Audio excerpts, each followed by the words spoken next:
Prove me wrong. I'm going to make a set of assertions that are based on probably very bad sources, mostly so it'll instigate someone into providing better sources or prove they have no better sources. Here we go. Fukushima was the most complicated nuclear accident according to virtually everybody involved. It was played out live on real time on TV, but was not worse than Chernobyl disaster. Chernobyl disaster was much worse, but it wasn't played out on television. It wasn't in your face the entire time, and it hasn't been... you may have noticed Chernobyl isn't brought up by RT or the Russian media over and over and over again. It was horrifyingly much worse. Much worse.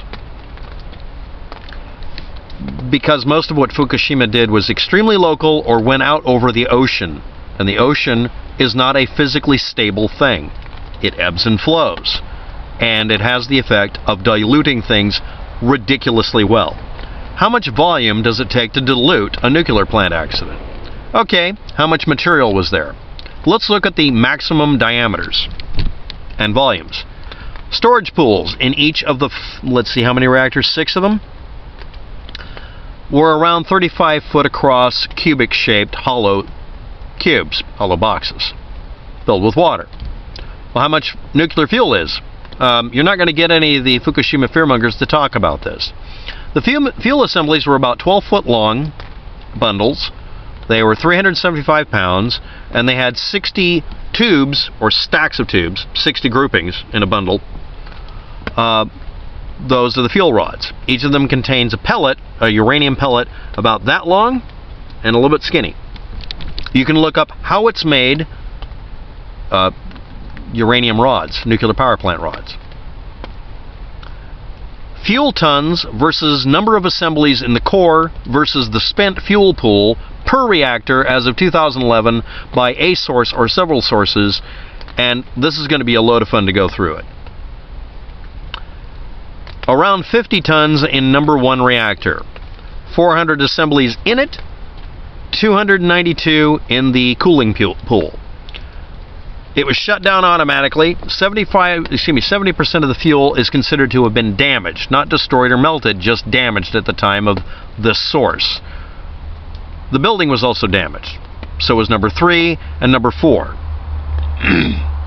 80 tons was in number 3, and according to this, it was 548 assemblies inside of the reactor and 514 in the cooling pond for spent fuel. 25% of the fuel is considered damaged, and the building was damaged.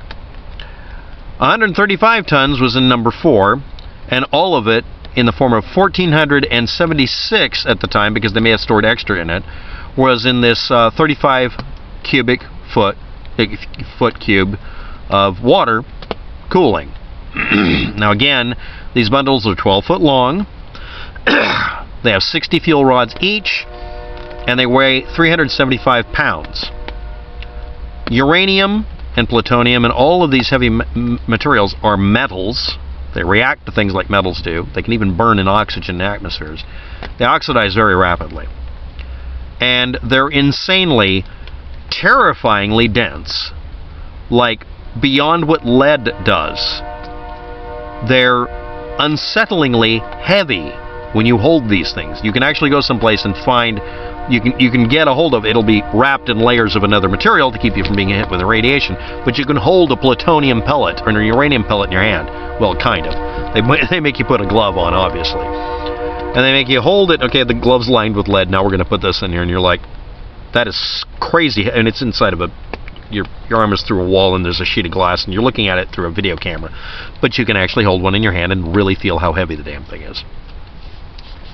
Ground level fuel pool contained something like 1,000 tons and 6,000 assemblies, and dry storage has like 10,000 assemblies or not. This is where it gets really fractured. Number 2 unit, automatically shut down like 1 and 3 did. It had 30% fuel damage and was leaking. Number 4 was previously shut down and still had spent fuel damage. But I want to point out number 5, previously shut down, no damage reference. How much was in number 2? 80 tons at 548 inside of the thing, shut down automatically, and 587 in the cooling pool. Number 6, previously shut down, in process of shutdown, had apparently the assemblies still in it, 364 in the reactor and 800 some odd in the cooling pool. Number 5 again was 400 and something in it and 900 in the cooling pool. Shutdown or scram is done by making it to where the reactor stops reacting. We'll go on here. Now again, this is according to a set of sources actually that didn't agree with each other on the exact same day. And you guys want to get a straight answer out of TEPCO. Okay, that's cool. I'd like that too. Maybe they didn't know the damn answer, or maybe everybody was in the process of saying, oh shit, oh shit, oh shit, pull the rods out. I don't know. Or maybe it's a bunch of incompetent jerks running the whole show, and that's what happened. Sorry, but I have very, very, very low opinion of TEPCO. Why would you let them continue doing this? I don't understand. It's like, no, just bring in some people who know what they're doing and start dismantling everything. But anyway, let's talk about the timeline. 2014, December 20th, all 1,500 spent fuel rods had been removed from reactor number 4 storage pool. And this caused a huge amount of Twitter passion and tumbleretting because this has been going on since 2013, November 18th. That means it took about a year or so, a little over a year. A year, a month, and a day. Or 2. To get all those rods out of number 4 storage area. So number 4 was literally devoid of material to have your YouTube channel video about. So what did they do on that day? Everybody want to go look at it? Want to make a bet? Where's the missing nuclear rods? It's in the dry storage area about, I think, 400 feet away. Because it was already in the cooling pond, they could do that. That's where it goes anyway. It was defueled. No, it wasn't. Can't take our memes from us. Totally triggered. With a really annoying little goatee thing. It's just belch. 2018 schedule. Removal of fuel rods from reactor 3 storage pool to start. Reactor 3 had shut down automatically. 25% of that is probably damaged, but it's 514 assemblies, not rods. Was it spent fuel rods or assemblies? It was assemblies. Everybody got it wrong in the newspaper. By 2021, removal of all melted fuel debris from one of the reactors will begin. 2023, removal of fuel rods from reactor 1 and 2 storage pools will begin.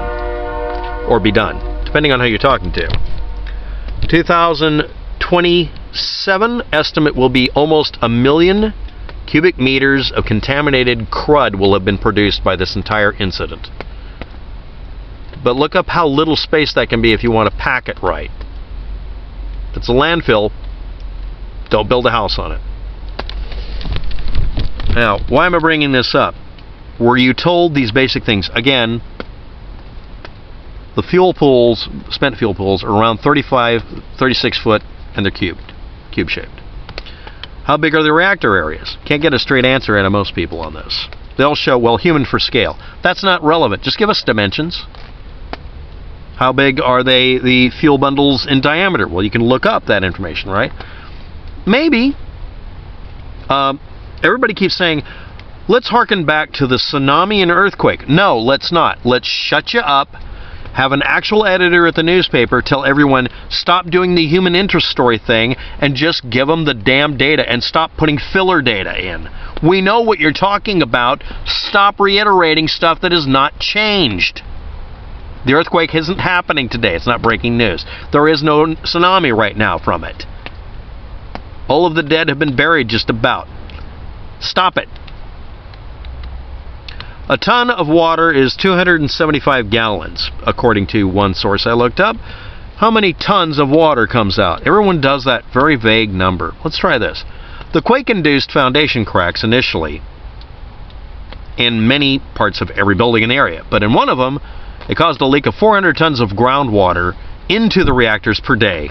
It's now been reduced to 150 by doing all sorts of crazy stuff, including literally freezing the ground around the Fukushima reactor that's leaking into it. But the water's coming into it. So what do they do with this leaking water? They can take advantage of it for cooling, obviously if they cool it on the outside by having a freeze dam, ice dam as they're calling it. But what do they do? To keep that water from going ahead and leaking back into the groundwater or the ocean, they pump it out, run it through an array of 7-foot tall stainless steel tubed titanosilicate, titanium and silica, and sodium ion exchange filters. And those are stored in an aircraft-sized hangar, aircraft hangar-sized building, and that removes cesium, strontium, and other contaminants, and put this into a radioactive sludge, and the water can now be checked and spent, and those are put into hundreds of on-site steel tanks for the sludge. What else is stored there? Everybody talks about millions of tons and all these containers. Well, those are containing 1 million tons of tritium oxide, super heavy water. It's a non-bioaccumulated radioactive material mixed in with water molecules. It's oxygen and radioactive hydrogen. And it has 135-day biological half-life, but it's a low-energy emitter, beta emitter. So what happens is, as it does divide, and it does divide in a shorter period of time than you might have realized, if you leave it stored long enough, the radiation level drops to nothing, and it becomes ordinary water. But you have to store it, because if you pump it back into the ocean, it doesn't have the ability to really cause a high likelihood of cancer, but it is a beta emitter, and it can. So you don't. So they're storing it, an ever-increasing amount of it, because every time water gets into that nuclear reactor, it turns it into it can do this to water molecules. It affects the hydrogen atoms. They act as captures. They become heavier. They become heavy water. Extra neutrons are captured inside of the hydrogen atoms, the neutrons. The water acts as a very good shield for it, so if you just store it, the outer layer, on the outside layer of the water, is the source of any emission. So if you just make it basically kind of ball-shaped, or kind of a squat canister, and just make sure it's steel-lined, the radiation coming off of it is not hard enough to damage anything. And it loses half its radiation value in 134 days. So if you store it for a specific time, it's a long time, but if you do it, it eventually becomes non-radioactive, and you can just pour it back out. But the other sludge, they have to store that, and it's mixed with whatever they used for the process for ion exchange. In 2015, a reverse osmosis system was built to reduce the levels of strontium by a factor of 500 to 1, and it can do 500 to 900 cubic meters of water per day. Thank you, every one of you, for not using the same unit as tons. Thank you very much for making it to where we have to run some stupid calculator on the net to find out what the hell you just said. Let's continue. Light water reactor, spent nuclear, used fuel rods. That's what comes out of this thing in a dry cask. Are very expensive and dangerous to reprocess into nuclear weapon material. They're a lot better to turn into nuclear power plant material, but they turn themselves into MOX fuel. You see, what happens is you're trying to filter out the incidental plutonium it forms. It actually starts turning into a breeder reactor. They can be reprocessed deliberately into MOX fuel and get rid of radioactive material from nuclear bombs.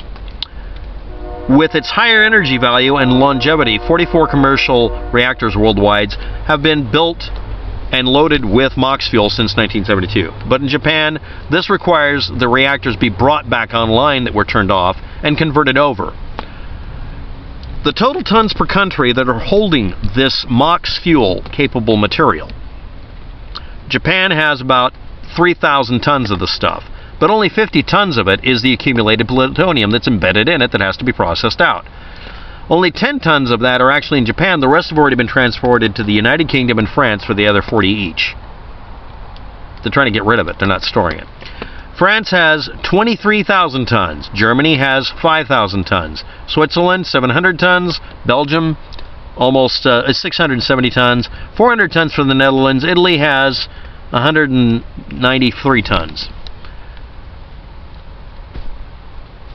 Sell it to Russia. Why didn't the mainstream or alt news ever talk to you about MOX fuel, get experts to talk to you about it, and why aren't you being given any of these numbers? And if you want to contradict me, look up a source and confirm that I'm wrong. That's your job. Can you do that? Were you given those tools by Blanche or Ugly Girl by Dana or any of these other fearmongers? Do they ever tell you how any of this works? Do any of you know how neutrons get captured by hydrogen atoms? Do you know that you have to slow them down, not speed them up? Thanks for watching. Have a good day. Good luck with it.